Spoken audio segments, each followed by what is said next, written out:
host, Chris. Thank you for choosing to tune in today. Hey, folks, we're continuing this conversation. How do we stay grounded in a world full of noise and chaos? How do you identify your foundations and not get carried away with all that noise? Folks, today the guest is someone that I don't know personally. Actually, a lot of my guests, I guess, I don't know personally prior to the interviews, but then I develop these friendships. Because when you connect with another human being and you have an intimate conversation and they open up to you, it builds bonds. And I want more people talking about the consequences of our first responder jobs. And you don't have to tell all of your story, but I want people talking about it because I want us to normalize some of the reactions that we have, some of the stress reactions, some of the problems we have in our relationships, some of the coping mechanisms that we turn to that aren't healthy, that are taking us down a dangerous road. And I want us to talk about these things because I want us to put it in the spotlight, and then I want us to make positive decisions to help ourselves get healthy. Today's guest, Davin Cole, I had to make sure I said that first name right, just like David, but not David. Davin Cole is a retired San Francisco police officer. He was actually in the role of acting lieutenant for the last few years prior to leaving the job, but he has a powerful story.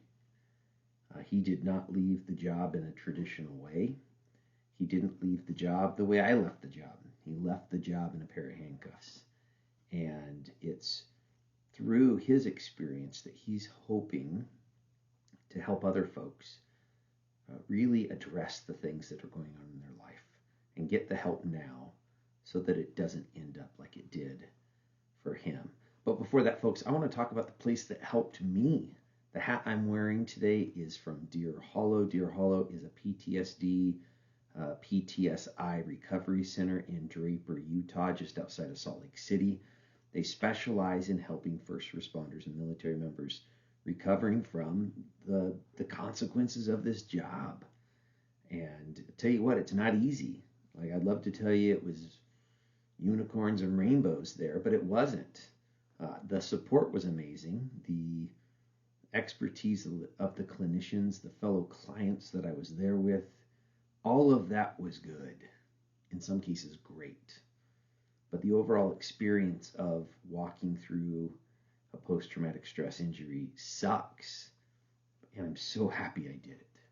I am so happy that I made that tough choice to go there and to do some really hard work because it laid some foundations for me to continue doing the work that I'm doing today. Folks, if you haven't checked them out before, look down in the show notes for a link to Deer Hollow. It can be the difference between life and death. With that, let's get into this conversation with Davin Cole. Davin Cole, welcome to the Gravity Podcast. Thank you. Thank you for having me, Chris. Hey, brother. I'm excited for us to get into that. I'm excited to, there's a lot of content out there for how do we do a better job of taking care of ourselves as first responders? And it's good content, a lot of podcasts, books. I'm trying to get into like peer-reviewed journals now just because I want to learn more of the science. And facts are good. And what takes it another level, though, is story. And I know you have story here to share with us here in a second of both being a police officer and a road that you went on to learn your own lesson in reference to taking better care of ourselves. If you don't mind, before we get into really the great details, if you could just introduce yourself to the listeners. Yeah, sure. My name is Davin Cole. I grew up in San Francisco. I was raised, educated, and employed there for my whole life. I'm a 33-year veteran of law enforcement, 4 years in the San Francisco Sheriff Department, and another 29 years in the San Francisco Police Department. I love it. And what position did you finish out with? Were you like a PIO sergeant or something like that? I just saw a lot of pictures of you on the news when I Google searched you. Yeah. I was fortunate. I got to do a lot of things. I was what we call civil service rank sergeant, but I had been an acting lieutenant for the last 3 years of my career, and I ran our homeless outreach unit and our drug diversion program. Okay, well, brother, that's the way I ended up my career. It wasn't that focused because of the size of my agency, but I was involved in a number of those type of tasks as extra duty. So I'm excited even more for this. Yeah. So they're over 30 years. Are you a generational cop? What caused you to become a police officer over 3 decades ago? I my older brother joined the sheriff's department a few years ahead of me. We'd always talked about it growing up. He had 7 years on me. I kind of grew up. I grew up the son of a very typical hippie in the '70s in San Francisco. I mean, beads in the doorways, Love it. smelly hippies at the house all day long, taking to Grateful Dead concerts when I was still wearing diapers. And Yes. for some reason, I think that kind of drove us. My mom used to, laugh and jokingly say, where did I go wrong? I raised two cops, you know. Um, I mean, she ended up being an electrician and working local TV station, but it's just it was something that kind of drove me for a short while. I studied computer engineering. It was the early '80s, and that's when computers were kind of big when I was coming out of high school, and I was kind of a geek in that way, and I liked the computers, but I just kept having this pull towards law enforcement. And I'm just, despite the ending of my career, I absolutely loved it. I still love it to this day, and still tell people it's a noble career. Wow, Dave, and I appreciate you saying that. And there's nothing wrong. Folks that have left the job and they're like, heck no, burn the bridges, tell everyone to run away. I get it. I get it, especially when they've gone through tough things. But like you, although the details of my story are different, I left earlier than I planned, and and I look back on it and I relish in it. Yeah. I there were times that it sucked, but there were times I still remember going to work when I first got hired. Actually, this carried with me for the first probably decade and a half, where I'd go to work on a Friday night and I'd think, I get to be a cop. I get to be a police officer. I get to go out and chase criminals tonight. If someone causes problem in Linwood or in Kennewick, the two agencies I worked at, Hmm. I get to be the solution. And it was fun. I loved working with the men and women I worked with. I mean, it was just, again, that's the memories that I have. And then they coexist with the stuff that I don't like. Yeah. So early in so San Francisco, huge agency. How many officers work for San Francisco Police Department? We run about 18 to 2,000 officers. Wow. Like, I mean, that has to be in the top 10 police agencies in the United States, size wise. Yeah. Yeah. I think we're up there. Yeah. Yeah. So I assume just lots of opportunity. I mean, lots of different positions that you can test for, lateral to. What did that look like for you from going, obviously you started on patrol, and where did it go from there? It's funny you say that. I was a store detective before I became a police officer, and the canine unit used to come down to our department store at night and train after closing. And so I'd be there and watch the dogs come in. I was like, man, that that is what I want to do. That was the only desire I had. People come in, they want to do narcotics, they want to be a detective. For me, just canine. That's all I wanted. That was my ultimate assignment, and I got really lucky. We kind of do things on a waiting list. You just once you finish probation, you can put your name on three waiting lists. I put my name on one, and it was just for the dog unit. And normally it was probably about a 10-year wait. I got it in 5 years, which was kind of not the norm. Yeah. So, early on in my career, I got in the canine unit, and I ended up doing that for 15 years. The Wow. last 10, I don't want to say fortunate because unfortunately we lost our sergeant, but after we lost him to a heart attack, me and another officer said, hey, we'll take over the training. We'll kind of fill his shoes as best we can. And so I got to be in charge of buying the dogs, training the dogs, selecting them for 10 years, and yeah, that I would say was definitely the highlight of my career. Wow. My dad was a canine officer, and having the dog at our house, I know they say that the dogs are not pets, Nah.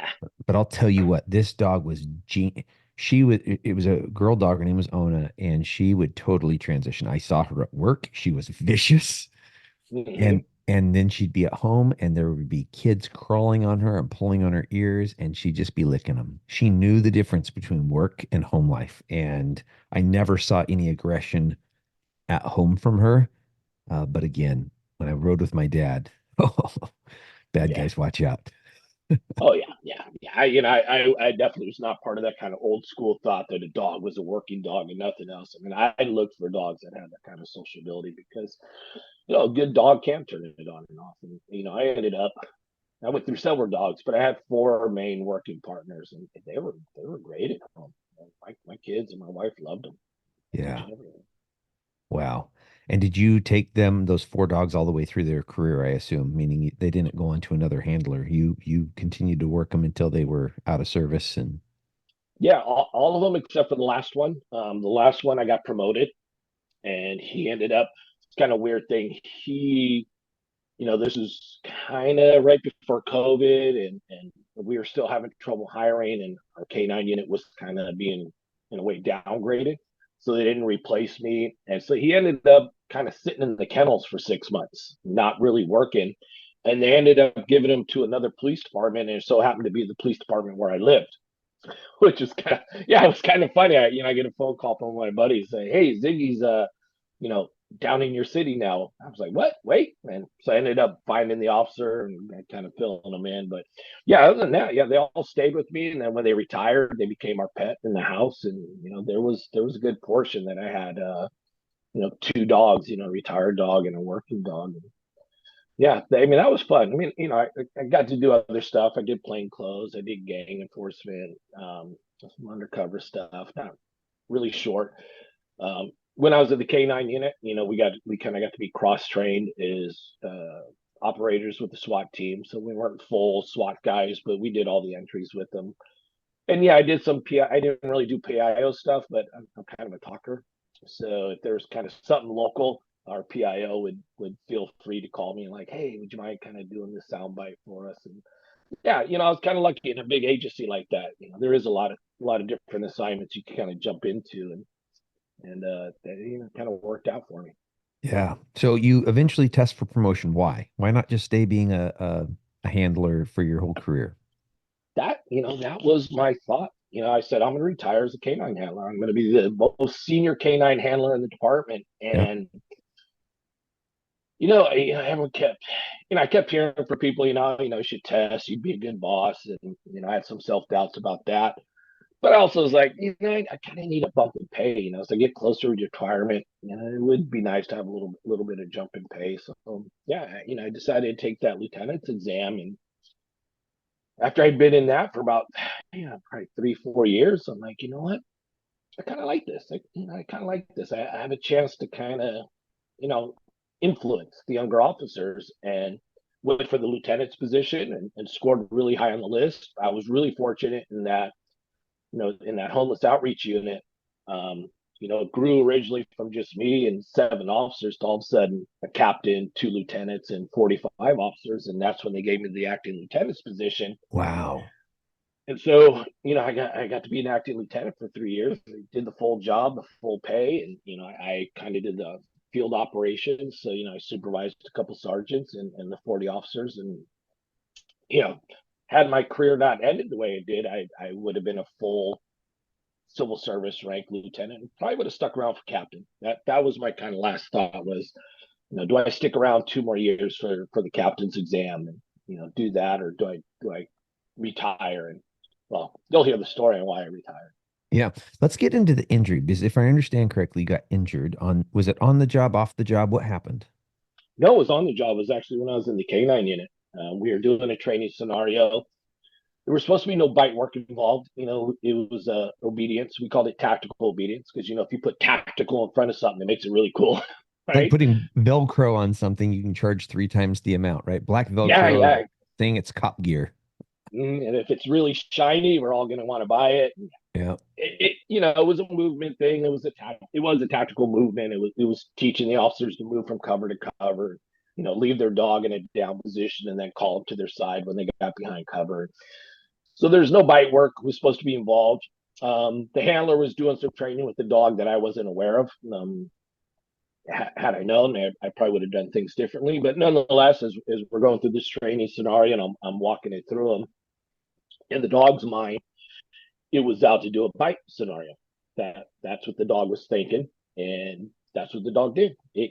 I didn't see him coming. He came up behind me and grabbed onto my calf and just went to town. Did the prey shake. I wasn't expecting it. It honestly left about a golf ball size hole in my leg. You could actually see my calf muscle once they cleaned it out. And that was kind of the start of everything. From that injury, I had nerve damage. I had an impinged nerve, the scar tissue healed around the nerve in my leg. And so I was in chronic pain, just constant pain. I woke up in pain. I went to bed in pain. And this was when they were handing out the opioids, like Pez candy. The doctor was like, yeah, you're in pain. Here you go. Here's a bottle of 180. And it just went like that. But I needed it. I mean, that was the thing. I was in pain. And, I had an 8-hour window before work. That was our policy. You couldn't take it 8 hours before your shift. And most days I can get through it. Most days I can get through the shift. Some days I couldn't. And I would just go home early and call it a day. And, eventually they did go in and operate on the leg and clean up some of the scar tissue. But that was like 3 years down the road. And that's kind of when everything started for me. Wow. And so you're on these pain meds. You say everything started for me. What, again, I know the story, but what started? Where did you transition from, hey, I'm trying to heal up here and I'm taking these prescribed pain meds to something different? Well, I mean, that was it. They did the operation. They went in, knocked out, 95% of the pain. It was great. I mean, I was super happy. I mean, the chronic pain was depressing. It wears on you. It's horrible. I don't wish it on anybody. And so my pain manager starts weaning me off the pills. And she's like, we're going to take like 3 months. We're going to go slow. We don't want to have, the withdrawals to be too bad.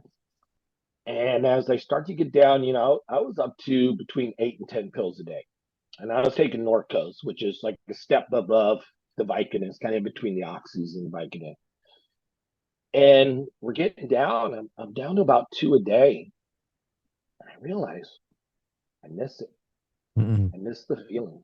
They Yeah. they were my happy pills. They put me in a good mood. I was Yeah. always in a good mood.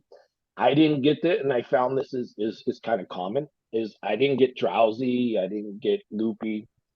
I almost got energetic because I felt so good. It gave me energy. I could Yeah. go, Yeah.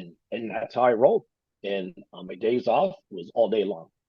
At work, now this weird thing. Well, policy wise, I didn't take them at work. Um, but even when I realized I was addicted, I didn't take them at work. But so as she's winding me down, it was a workers' comp case. Workers' comp is like, okay, you're done. The operation was successful. They paid me off for my injury. And I go back to my family doctor, and he's a good guy. And he's like, hey, how's that leg doing?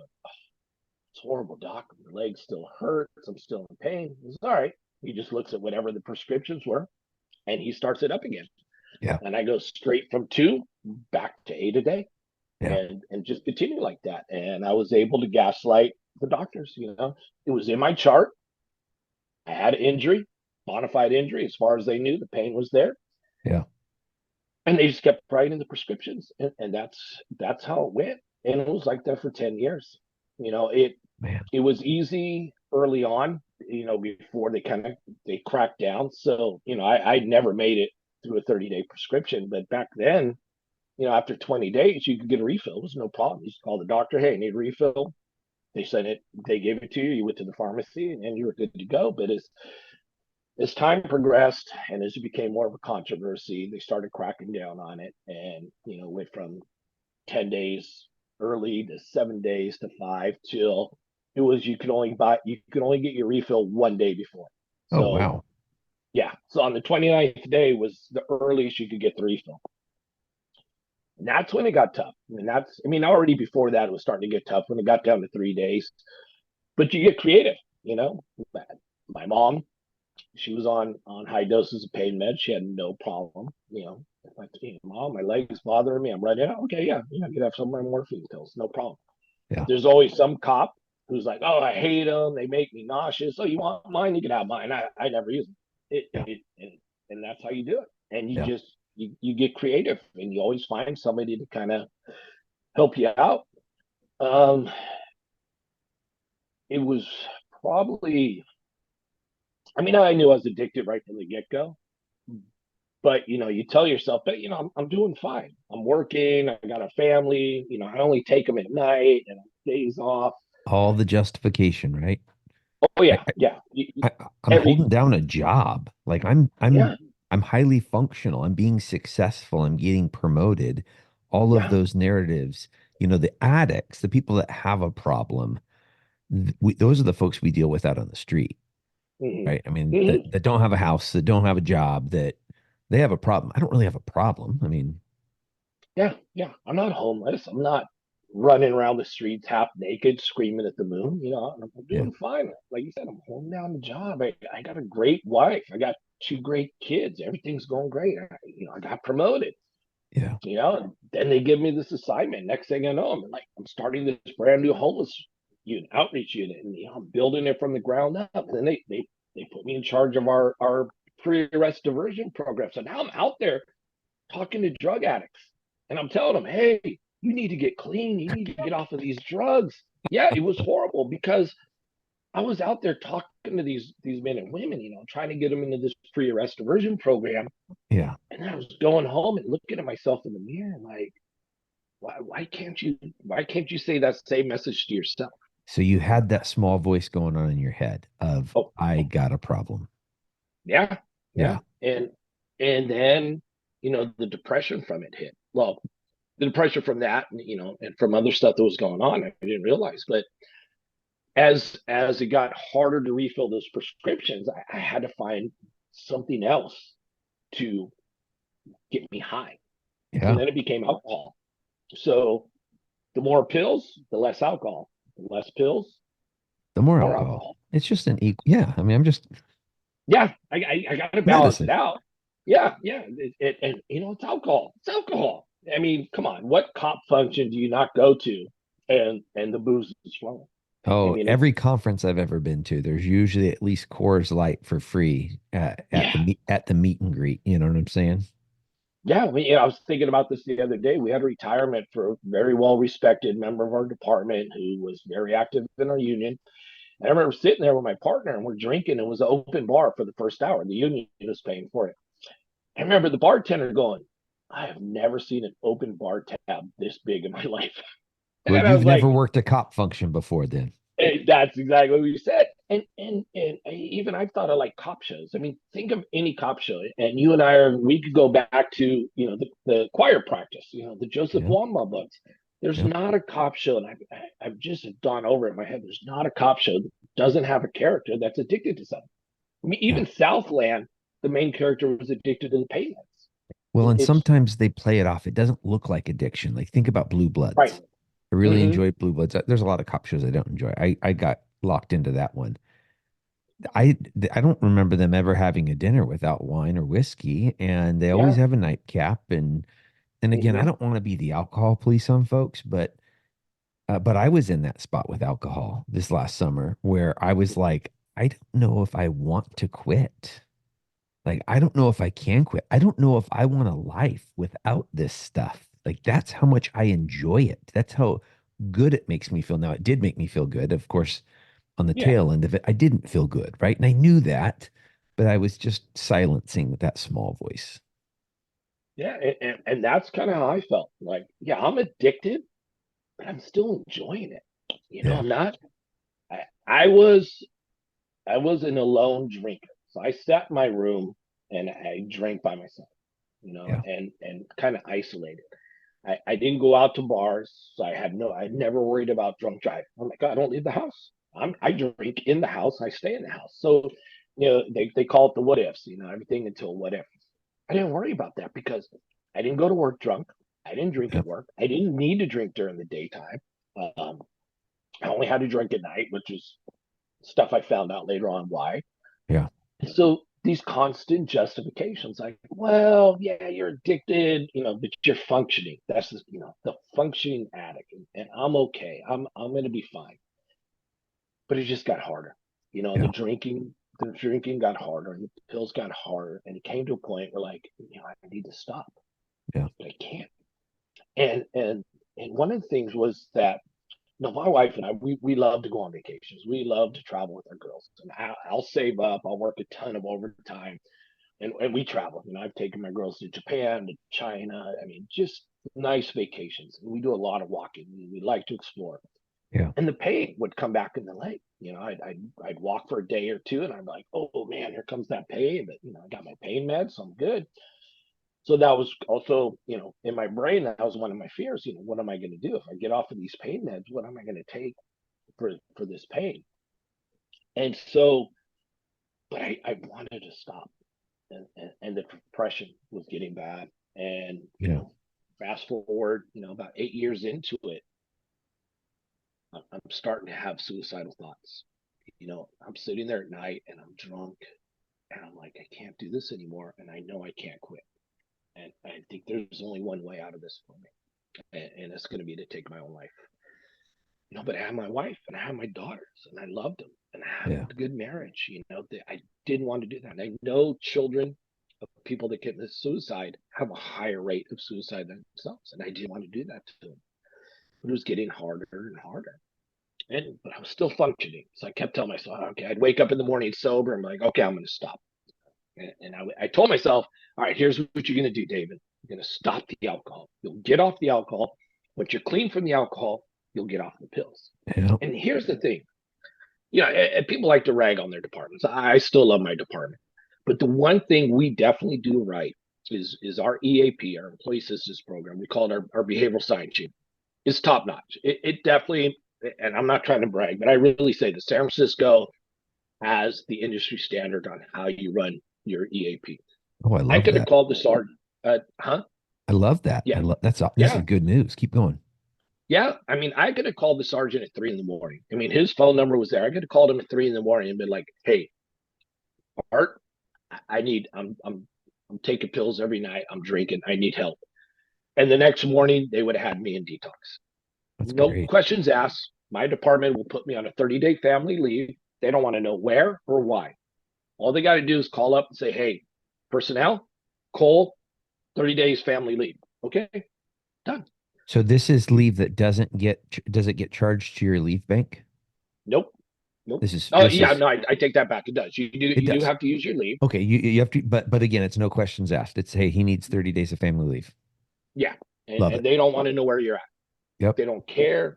As long as you come back, as long as the sergeant clears you and says, yeah, he's good to go, they're happy because that's what they want. They want you to ask for help. Yes. But I couldn't do it. Mhm. I couldn't do it. Why? I just, man, I get that question all the time. Um, I think it's kind of like it's what everyone else says. I felt like I was weak. I felt Yep. like I can do this myself. I mean, as it is, I'm out there talking to other drug addicts, living in a tent, crusty pants, and talking them into a program. I should be able to talk myself, Yeah. right? And nobody can help me but me. That they're not going to understand. I didn't understand what that looked like. And that is a conversation I've had. I didn't understand. They talked about every 2 years we go through our 40 hours of refresher training. And there's an hour block on what our EAP does. Yeah. And I would sit there and go, man, I should ask for help. I should ask for help. But I've looked back and I didn't understand. I didn't know what that would look like. There's a culturally competent first responder competent facility that everybody goes to. So it's open to anybody, but all the first responders goes to this one place called the farm. But I really had no vision. They talk about it. They talk about taking me up there, but I was like, I don't want to be around a group of people that, there may be cops there. I don't want to be around these people. They're not going to understand me. They're not going to Yeah. know what I'm going through. And Totally. I don't need help. I'll fix myself because I've always fixed myself. Yeah. And pretty much all the first responders I've talked to is that, it's that same mentality is, we're the helpers. We're the ones who come when people call help. We don't call people for help. Yep. And then there's that stigma. you know, oh, if I'm gone for 30 days, everyone kind of knows, if you're suddenly gone for 30 days, it's like, hmm. But know what, I looked back and like, I didn't think twice about it. I was like, oh, okay, so and so's gone for 30 days. Well, good for her or him. Yeah, that was it. It was a thought. There was no rumor mills. People weren't talking smack. But in my mind, that's what was going to happen. Yeah. Like I'm going to come back. And people are like, what happened to Cole? Why was he gone? Yep. So I couldn't do it. I just couldn't do it. And it just kept going, and the depression got harder. And then probably about 2-3 weeks before my arrest, um, somebody in my extended family committed suicide. They weren't a Oh, first responder, but their brother was, and yeah. and he was married in my family, and he committed suicide because of his alcoholism. Mm, And it hit me. I was like, "Yep, that's gonna be me. That's what's gonna happen. I'm gonna eventually drink so much, I'm not gonna talk myself out of it." yeah. And I'd gotten to the planning stage. I'd actually said, "Okay, I don't want my family to know it was suicide. So, I'm going to drive off of a cliff. There's a highway not too far from my house, and there's like a 300-foot drop, and it's called Devil's Slide, and cars go off there, unfortunately, quite a bit. I'm just thinking, yeah, I'll just drive off Devil's Slide, and they'll just think I had a car accident. And that was scaring me because I was like, I could say during the daytime I'm not going to do it, but after I had about a half a bottle of vodka and 4 pills in me, I'm probably not going to stop myself. Yeah. And it was bad. I was crying myself to sleep at night because I was so depressed. And I did, my wife knew about the alcohol. I thought my daughters did it. They were, 15 and 25 at the time, and they both lived at home. And I thought they didn't know. I thought I was hiding from them, but that's another lie you tell yourself. Yep. My wife, she suspected the pills. She would find empty pill bottles every once in a while, and I'd gaslight her. Oh, my leg was bothering me, so I had the doctor give me a refill. And, no big deal. Um, but she would tell me, at night when I was drunk, I would talk about things at work, you know, the bad crap that we see, and I wouldn't even remember in the morning. And it was something that I didn't like actively think about. It wasn't something like, oh God, yeah, that crime scene was horrible. That shooting I got in was horrible. Yeah. Things I thought didn't bother me, but apparently when I was drunk, it would come out and I would start talking Yeah. about it. So it was getting bad. And, you know, on the day of my arrest, I went to work. Typical morning, went to work.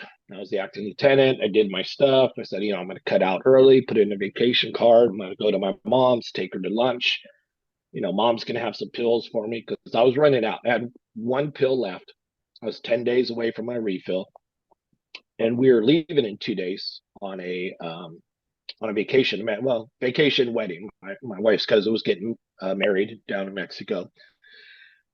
And I was like, okay, mom's gonna give me some. That'll give me a handful. And yeah, I probably could buy some down in Mexico. I think you can get it over the counter there. Yeah, no biggie. And mom had none. She's like, no, I don't have any for you. I was like, oof. I'm driving home, and I'm just like, what the hell am I gonna do? Because now I don't know if you ever been through it, but the first day on withdrawals isn't too bad. Second day, you start to kind of not feel good, the flu-like symptoms. The third day, it's kicking your butt. You don't want to get out of bed. You can't get off of the toilet. And I'm thinking, I'm going to be on a plane to Mexico in 3 days. That's going to be horrible. And, I'm dad. I'm supposed to have the luggage packed. I'm supposed to have the tickets and the passports. And nothing came to mind. But you know what? Okay, you could just go rob the pharmacy. Just go rob the pharmacy and then get help. This is it. You've hit. This is bad. But rob the pharmacy. No one gets hurt. You get the pills, and when you come back from vacation, you're gonna go get help. But if the cops show up, shoot yourself. Because I'm not going to jail. I'm not getting arrested. So if the cops show up, just shoot yourself. But they're not going to show up. So that's what I did. I get home. I change clothes, I get on, the COVID mask, and I go to the pharmacy and I hand up a note.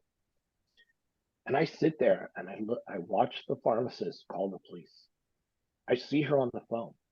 I can see her mouthing my description: white male, gray hoodie. And I just sit there. I don't move.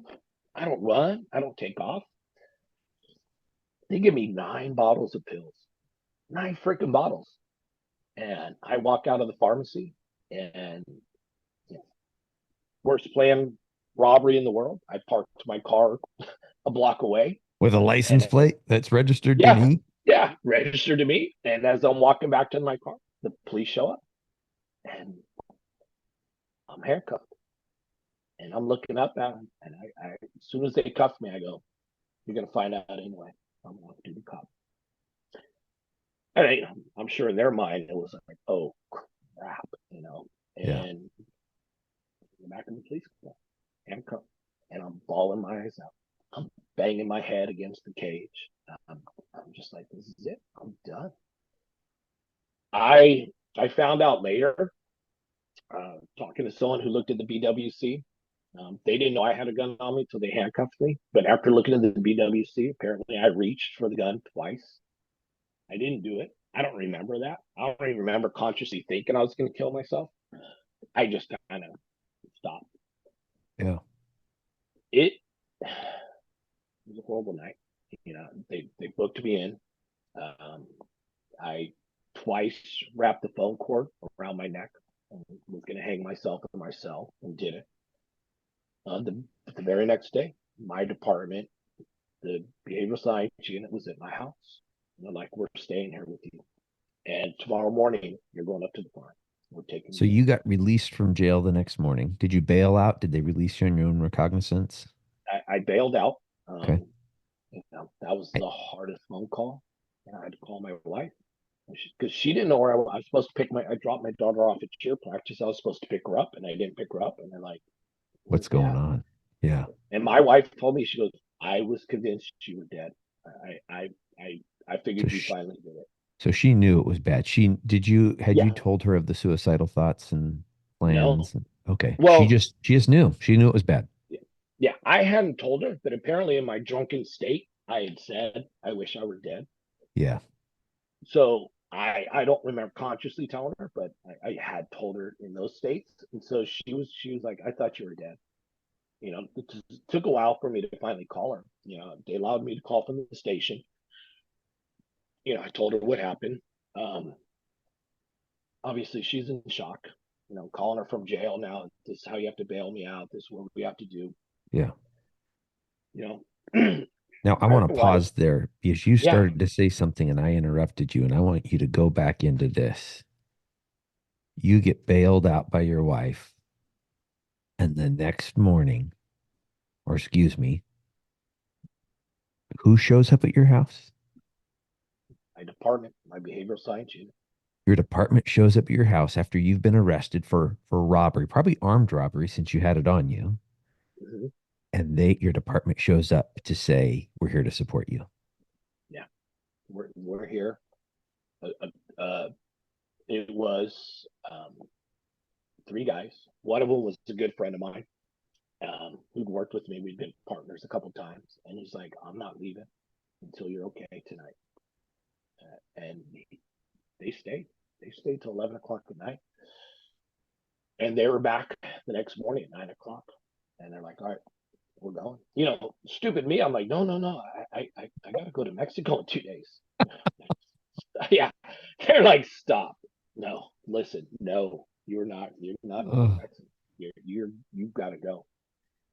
And they drove me up there, and my department said, "Hey, we're going to put you on family leave for 30 days." They came to my house that night, the night after my arrest. The IA came, and I'd been in the department long enough. I knew everything. So the lieutenant of IA was somebody I knew, and that was hard. The lieutenant and the sergeant that came, these were people that who said they're my friends. yeah. I'm looking at them, and I'm beat. I'm done. I mean, I can't stop crying. I am a mess. And they're like, "Hey, we're sorry." You know. you're suspended without pay. Give me your badge. They took my badge. They took all my guns. I'm not a big gun guy, but they put me on suicide watch and they took every weapon in my house Yeah. and booked it in. Um, they took hair samples because they had to do a drug test. I didn't have a beard. No, I did have the beard then. I didn't have any hair. So it was this back and forth on where we're going to get the hair from. They're like, we're going to have to cut your beard, or We're going down low. yeah, we're going down low. So I'm like, yeah, I'm okay. Shit, cut the beard. Um, but they wanted to cover me for 30 days. The family leave still. That got overridden by the city attorney. They're like, no, we're not going to cover this guy. Um, they're like, okay, fine. You're going to retire. And I'm like, yeah, I'm retiring. And so they're okay. Let's just start your retirement paperwork. And I'm not sure how it was for your agency. I didn't know this because I was still about 2-3 years away from retirement. You're supposed to start your retirement process about 2 months in advance. It's a long process. Yeah, it's long in Washington as well. Yeah, but they expedited everything for me. They're like, "Hey, we got to get this done," and I am going through detox. I'm in a 30-day live-in treatment, and I'm trying to make phone calls to the retirement system and calling my personnel and just dealing with everything. And but they allowed me to retire, and because of that position, I retired as a lieutenant. So I get lieutenant's pay, and a lot of people rooted for me. You saw a lot of those stories. They tell you not to read the stories about yourself, but come on, you're going to do it. Curiosity Actually, is gonna get the best of yeah. me. What? So I get up there on a Friday in the afternoon. Saturday morning, I wake up, and they had one main room where you had your breakfast, lunch, and dinner, but it was also where you had your group meetings. So you're with a roommate. My roommate's like, "Hey, breakfast. Why don't you come eat?" And I walk in and the TV's on, and I kid you not, as soon as I walk in, there's the story Oh on my the morning gosh. news. And I just look up and I'm like, yeah, no. Took a Wow. U-turn The and go back place to I my went room. the place I went to is the hat I'm wearing right now, Deer Hollow, and we weren't allowed to watch TV. Like there was a TV in the place and it was for, different programming, therapy programming. And the only Mm-hmm. thing we were allowed to have on there was Pandora music. And then on Fridays or Saturdays we had movie night and we were able to watch a movie. Now we got in cool with the techs and sometimes they'd let us, squeak in a second one. But I didn't really appreciate that. Now that you described that, and I just think about the other folks in the house with me, the other clients, we all had stories, right? And some of us had stories that we had been put in bracelets recently. Mm-hmm. And now looking back on that, I kind of appreciate that. I appreciate that there was no TV because, I mean, I don't know, did that kick your butt even more? I mean, you turn it off, but like in my mind, that'd be in my head now. Now all these people, like I'm gonna probably tell my story at some point in 30 days, but y'all just got it off the morning news, right? I don't know. What did that Mm-hmm. do to this whole healing process? Well, I'll tell you what it did. It kicked my butt. I mean, I turned around and I went back to my room, and I was just in tears again. I was like, Yeah, okay. But you know what? And this goes to my story of why going to get help is important. yeah, Because these people that weren't first responders, that did not know me, yeah. they saw whatever they saw on the news. 15 minutes later, we're at my door, and they're like, no, you're not sitting in your room. Come on, Yep. come face Oh, the music. isolating. Yeah. And they're like, we're here for you. These people didn't know me. These were civilians. These weren't cops or firefighters. These are Yeah. just people like me, people that were up there because they had an addiction and they were trying to get healed. And they surrounded me and they grabbed me. And they're like, no, come on, we Is, got you. isn't that funny? Because again, what I heard you saying a little bit earlier, and I felt this, part of the reason I couldn't go was because of I didn't want to be one of them. Like I'm not one of them. Like total me being judgmental, right? I don't go to a treatment place. That's not who I am. I don't want that stigma. But then you go there and these humans totally accept you. Not only do they accept you, but they aren't going to let you do things that are going to prevent you from healing, like isolating. and they're pursuing you. They're coming and getting you and saying, nope, let's go. Come on, we got some work to do. And I just look back on it and think, wow, we put these barriers up through our own judgments, through our own fears. That really is what's preventing so many people from getting help, right? If you didn't have the Yeah. stigma, if it's like, hey, yeah, every once in a while, some people have to go to this place. It's just like going to the physical therapist, but it's for our brains. I think it'd make it so much easier for people to do it just short of walking in and robbing the place. Yeah. And that's why I kind of like to tell that story is because like, look, I was like you were just saying, I'm not one of these people. I'm not like them. You know, I don't think we necessarily say we're better. We're I never first thought of it responders, as better. Yeah, I right? never, it wasn't like I felt superior. That certainly wasn't in my awareness, like that. Hmm. Um, but I didn't want to be one of them, right? Because Yeah. those are the people, kind of like what you were saying with homeless outreach and whatnot. We had a program at my agency where we sent out one officer 8 hours a week. So one full day where he went out with community services partners and tried connecting people to housing. And sometimes I would fill in for him. So I'm the guy that's trying to help these addicts get Hmm. connected with housing. I don't, yeah, I just like, I didn't want to have that label on myself. It wasn't a pride thing. I don't know. Maybe it was a little bit of pride too. All I know is that was the barrier. Yeah, yeah. That's kind of how I felt. But then I tell people like these people didn't know me from Adam. They knew I was a cop. They knew I was arrested. But what they really knew was I was an addict, Yes. just like them. Yes. No different. Yep. And the thing is, and I'm sure you understand this, is you sit there for those 30 days and you listen to these stories, and you're like, okay, that's not my story, but it's still my story, Yeah. right? That's me. And even some of the little things like, oh, you had vodka bottles hidden throughout your house. I thought that was just a me thing, right? Oh, you didn't drink at work either, and you thought you were cool because you had it under control. Oh, okay. So it does, you feel that like, hey, I am not different. And these people aren't different. Our stories are different, but our stories are the same. And our Yeah. addiction's the same. And so yeah, I get up there, I do those 30 days, I come out, I go into a 90-day, IOP, an intense outpatient program to do that. But I have charges pending. Yes, you I have do. a case pending, and my attorney's like, I don't know. I don't know what's going to happen with you. The county that I live in. Of course, I rob a pharmacy that's less than 2 miles from my house. Um, it's the only route I could take to take my daughter to school. So every day, I have to drive by the spot. I get arrested with my Yeah. daughter in the car. She doesn't know. I didn't. They knew the pharmacy, but I didn't.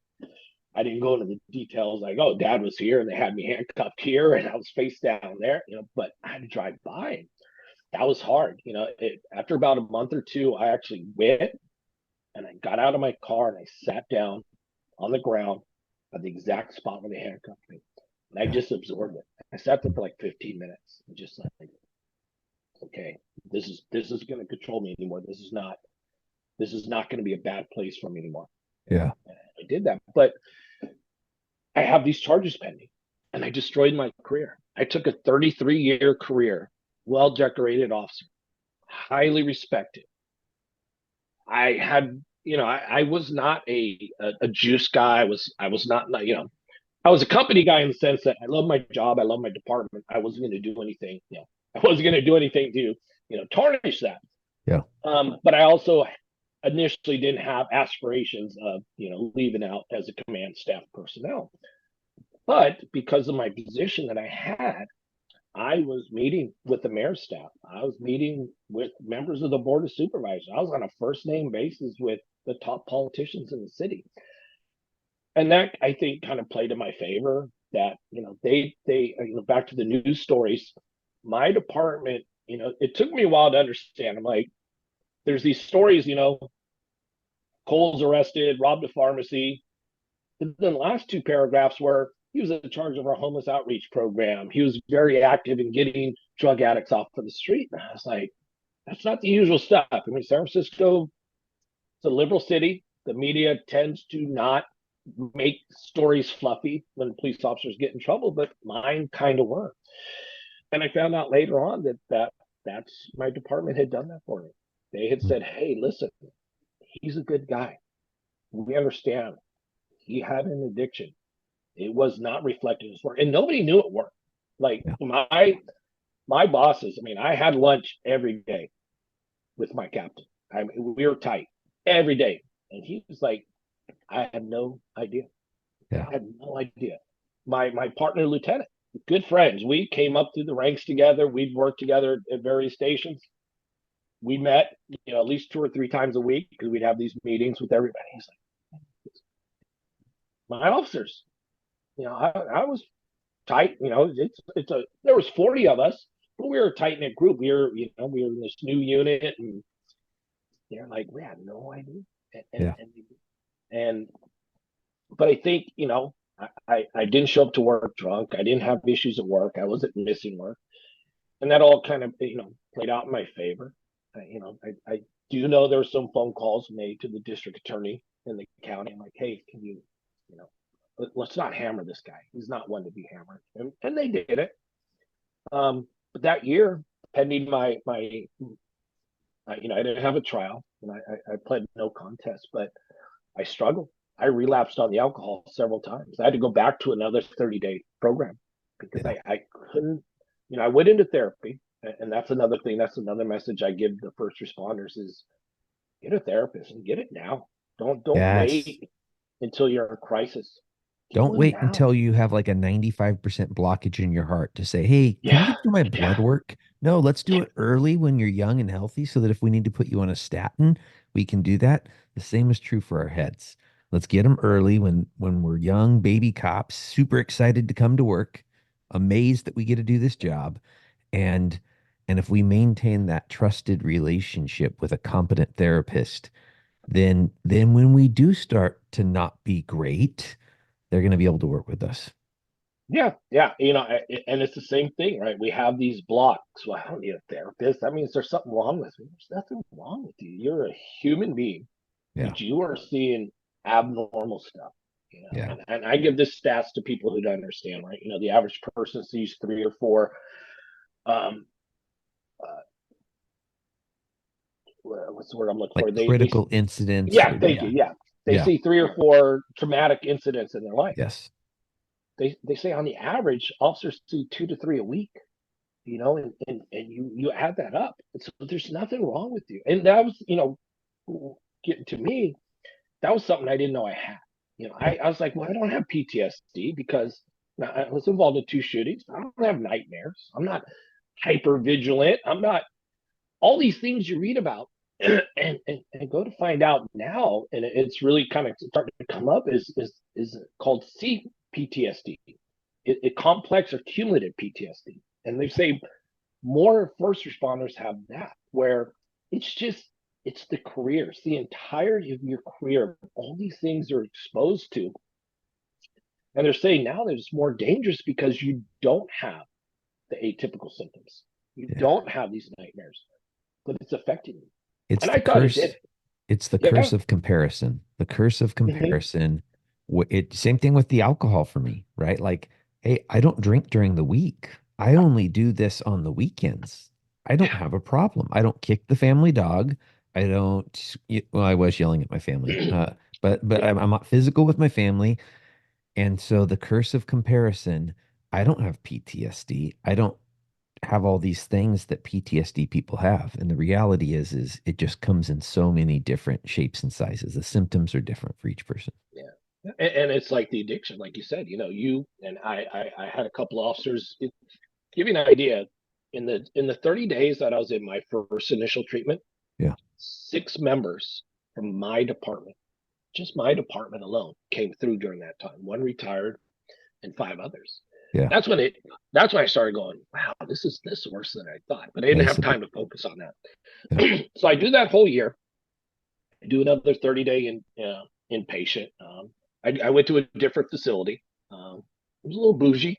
I'll be honest with you. It's down in SoCal. We had an acupuncturist come in. We had That's what I'm talking about. Oh yeah, yeah. I mean, it was nice. We had a 4-star chef cooking the meals, and there was just 6 men in the house, and it was great. It was a nice facility. But I still struggled even after that because it got to the point. Finally, it was rolling up to December to my sentencing.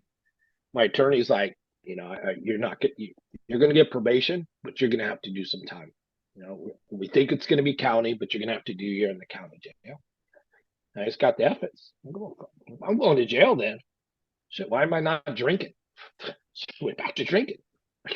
Why not? Whatever. I've look at everything I've destroyed. Who cares? And started drinking right before I went back to jail. And December 23rd, he's like, your court date's on December 23rd, and you're going to get remanded into custody.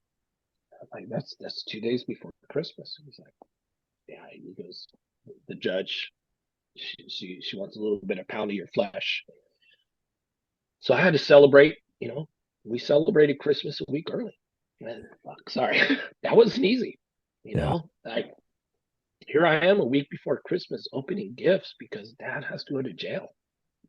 And God bless my wife and my daughters.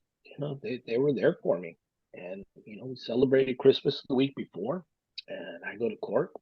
I'm in a suit, and I'm sitting there, and the judge was very fair. She pretty lengthy on talking about it, but she said, "Hey, I'm looking at your years of service. I'm looking at these letters of support, but you committed a crime, and there has to be some punishment for that. So I'm not gonna hammer you, but I'm not gonna give you a break either." And she goes, "So I'm giving you 3 years probation and a year in the county jail." And I mean, I knew, but there's unfortunately the sheriff's department, they had to be prepared. So there's a sergeant and 2 officers sitting in the back of the courtroom. They're for me, and Yeah. they came and they cuffed me and took me in and took me across the street to the county jail. They took me up to my pod, lockdown pod, and I'm in my cell. Not even there 10 minutes. And the deputy walks in. He goes, "Hey, just let you know, everybody here knows who you are." Yeah, I figured that. And so, I was in a lockdown pod. I got 30 minutes out a day. So the other 23 and a half hours, I was in my cell, 7 by 11. Um, but I went in there thinking this is the worst thing that's ever going to happen to me, and this is going to be horrible, and I'm not going to survive this. And I learned a lot about myself. I did survive. I was a lot freaking stronger than I ever gave myself credit for. Yeah. And the inmates took a liking to me. They, everybody was locked down except for the 2 inmate workers who were out all day. They feed you. They bring the foods in the morning, and but they made sure I had a book every day. They made sure I got the paper, if not first, second. Um, they all wanted to hear my story, Mm. and I was open. I've been open from day one. I kind of, I wear my heart on my sleeve, but I also put my story out there. So any inmate that came up, they'd be like, "Hey, did you really get arrested?" Like, yeah, this is what happened to me. I'm a drug addict. I robbed a pharmacy. I fucked up, and I'm doing my penance. And Yeah. I tell people this: I don't make excuses, and I don't forgive myself for committing that robbery, but I forgive myself for why it happened. And that took me a while to learn. And it's a distinction I make, and I explain it to people like, listen, I was wrong. I could have stopped myself, but I didn't because I needed to be caught. I Mm. needed it to end. And that is something I learned through therapy and through the counselors. And it's 100%. Everyone said the same thing. You Yeah. wanted to get caught. That's why I watched that pharmacist call 911. That's why I didn't leave. Because it was that or I was going to die. There's no doubt in my mind. I either was going to overdose one night. I had a couple nights where I was grabbing. I kept Narcan in my nightstand because I knew some nights I'd taken too much, and Yeah. I would have to stay awake all night because I knew if I fell asleep I wasn't going to wake up because I would stop breathing. Oh, wow. Yeah. And so I know that. So people ask me like, "Do you wish you hadn't done it?" And I have to say, no. I mean, I'm not glad I committed a robbery, but I'm glad I got caught Yeah. because it saved me. I needed It help. kept it put me where I am right now. Yeah. And it's both saved my life, it got me sober. But I think just almost as important is it's now giving me this platform to tell my story, to get out there and say, listen, this is real. This is real in the first responder community. You know, they say 35% of first responders have an addiction, and another 50 to 55 have some form of PTSD. And I mean, it's getting more attention, but the addiction part isn't. There's a lot of talk about PTSD and about mental wellness. We still kind of dance around the addiction part. And you look at these suicides and you look at these issues that are happening, and I look and I go, I have almost could guarantee that person that took their life was probably having some type of addiction on top of that.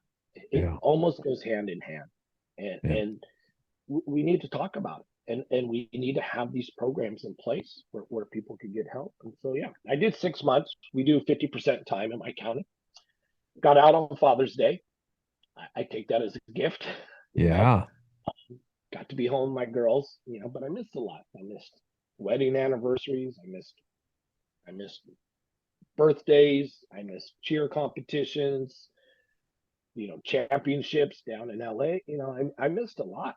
And going through that this year was a little hard. You know, this I haven't even been out a full year yet. I got out on Father's Day of last year, and so everything that's been happening is, oh wow, I got to spend Christmas this year. I got to spend New Year's Eve, Wow. and it gets Perspective. hard. Yeah. Yeah, and I've had days where it just hits me. It's like a punch in the gut. Where I'm like, God, I can't believe I was in jail a year ago. I can't believe I did this. But you know, now I have the tools, and you know, I have the therapy, and I could go, well, you know what though, God, you're in a much better place right now. Right now, you know, life is good. Yeah. You know, Do I you have wish it was people better. do you have people reach out to you that are struggling? Not yet. I've heard stories. So I was just recently down. I was giving a talk to the California State Park Rangers for their peer support class, and the guy who gives the class told me that there was an officer in the East Coast who heard my story and asked for help the next day. Yeah. And I heard right after my arrest, two or three people after my arrest went and got help. They're like, oh, so I haven't had anybody directly reach out to me. I've just gotten this kind of feedback. You know, I've been on a few other podcasts, and you know, I'm sure people are getting help Oh, because I of know that, they are. I and know that's they all I are. want. Yeah, because again, people are afraid, and they're afraid because it's an unknown. You know, reaching out, making that call, getting help is an unknown. And when they see and hear stories of other people doing it, I think it gives people courage. And Yeah. because of the extreme nature of where your addiction took you, I think it also gives people that wake up call because the narrative of, I really don't have a problem. And then all of a sudden they're like, I'm 1 degree away from having a big problem, right? Like, I mean, actually, I Mhm. do have a problem and I'm 1 degree away from having some pretty severe consequences. You know what? Your wife is a saint. I don't know her. I feel like Jeez, my wife is a saint for sticking with me through all this. And from what I'm hearing, your wife and your daughters have stuck with you through this process. 100%. My wife is the same. You know, we just celebrated our 28th anniversary, Wow. um, and you know, it was rough, but she was there for me. You know, I was gonna say, you know, the night of my arrest, my wife is neither of us have ever put a hand on each other. That's just, you know, you might yell. She punched me in the chest. I think we're beyond I the got statute of limitations on that. We're okay. yeah, I think we did. But yeah, she was like, what And I the think you deserved it. oh yeah, it probably could have gone a little higher. I think a little cross cross hook across my jaw was well deserved, but no, she's been there, you know, and Yeah. I didn't make it easy for her, and I didn't make it easy for my daughters, but you know, they've gotten through it, and she's stuck by my side, and you know, right out of jail, I relapsed again. I got home from jail right to the bottom. Yeah. Like the hell? It was just this the shame, you know, the excuses. It was excuses. Like, oh, I deserve this. I just did 6 months in jail. You know, I deserve a drink. No, it was stupid. And those days are behind me. I'm done with that. Yeah. But it's the reality of the addiction is that, damn, you go to jail for 6 months and you come out and you're like, oh, yep, bottom. It's a bad habit. Yeah. Hey, I didn't prep you with this, so forgive me if I'm going to catch you off guard. Yeah, But for our first responders, I have heard so many takeaways in your story. If you were going to boil it down to like one, two, three takeaways, what takeaways do you have for our first responder community that are out there doing this hard work every single day? But because of your experience, what message do you have for them if you're going to boil it down to a few points? sure. One, this job is great, but it can take a toll on you, and there's nothing wrong with it. We see stuff that people don't see, and you could say, yeah, it doesn't bother me, like I did, getting a shooting or you go out to a bad scene. It doesn't bother me, but it does at some point. And guess what? There's no problem talking about it. Talk about it. That's Yes. something I wish we do these debriefs after critical incidents. We should be debriefing every day. And we just talk. Just talk. That's something I tell people. Just talk. Get in the habit of talking now. So, hey, that was a horrible crime. We make jokes. We do the gallows humor. But let's just have a real conversation about, like, I saw half of the man's face blown off the shotgun. That kind of sucked. Yeah. Yeah, that does suck. Let's talk about it. Two is getting addicted doesn't make you weak. It makes you normal. It happens. Look at AA has been around for over 100 years for a reason. For a reason. Fentanyl has blown up for a reason. Doesn't make you weak. Doesn't mean you don't have power. Doesn't mean you're a damaged person. It means you're a human being with a normal human reaction. And again, back to asking the help. It's okay. It's okay. And the help is great. You're around other people, and it's great to be around first responders. One of my AA groups is all first responders. But you know what? Being around just regular people is great too. They Yeah. don't judge you. People who are in recovery, they don't judge. Who are they to judge anyway? But they don't. They understand. And like I said, I went to that 30-day treatment and I was surrounded by love. I was surrounded by people that didn't know me, but still cared about me, Yeah. still wanted to see me heal. And that feels great. And the end, to be where you and I are right now, that's what you got to look at. That's what you got to see. Guess what? Yeah, today was rough. Tomorrow's going to be rough. But there's going to come a point where you're going to be like Chris and I, where you're going to be sitting here going, life is great. That's behind me. And my life is wonderful right now. And that is the light at the end of that tunnel. And it is great. Recovery is great. Being Yes. sober is great. Taking care of yourself mentally, physically is great. And you get back to normal. And your path and my path may be different, but you will get there. You will get there. It's a road you got to travel. It may be bumpy. You may have some side roads you got to go down, but you'll get there. And it is a great, great feeling and a position to be in. And I love where I'm at right now. I could be mad at myself some days for my rest. I could be like, oh man, but it doesn't matter where I am today. And we were kind of talking about tattoos in Latin, one day at a time. So that's all it Yes. is, one day at a time. Love your fate. Amor fati. Life happens. I'm not telling you to love the bad things that happen, but just this is my fate and roll with it and you'll get through it. Yeah. And those are the two things I live by. I got them tattooed on there as soon as I got out of jail because that is my life, one day at a time. And I accept my fate and I roll with it. And I just keep going forward. That's I kind love of it, my David. message. Yeah, that's a good message, brother. Hey, for folks that hadn't heard your voice before, what are the best ways for them to follow what you're doing or to connect with you? Right now, the best way is LinkedIn and my Instagram. Not too big on, Facebook is kind of just family stuff. LinkedIn, I have a TikTok account. I just do a lot of messages on there. I'll probably be building that. But LinkedIn is my big thing right now. You can get me on there. I will give my email out. It's contactdavincole@gmail. Please email me. I will take anybody's email. I will share my phone number with you if you email me. I am here for anybody to talk. I am here to come. You want me to come to your department? I will travel. I will come to your department. I've been giving talks now.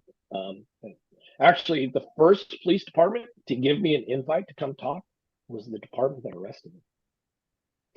The department that arrested me and put me in handcuffs. They were the first ones to say, "Hey, would you want to come talk to our officers and share your story?" I was like, Wow. "Would I?" Yes, that's coming up at their fall training. But in the interim, I've talked to the California Park Rangers. I've been back to my department talking at a peer support class. I just want to share my story. I want to get out there and I want people to hear it because, like I said, if one person hears it and asks for help, it's been worth it. Everything I went through has been worth it. If I could just help one more person, not go through what I had to go through. Yeah, I love it. Well, David, time is my greatest commodity. I can't make more of this stuff, and you have given me an awful lot of yours. Thank you, brother.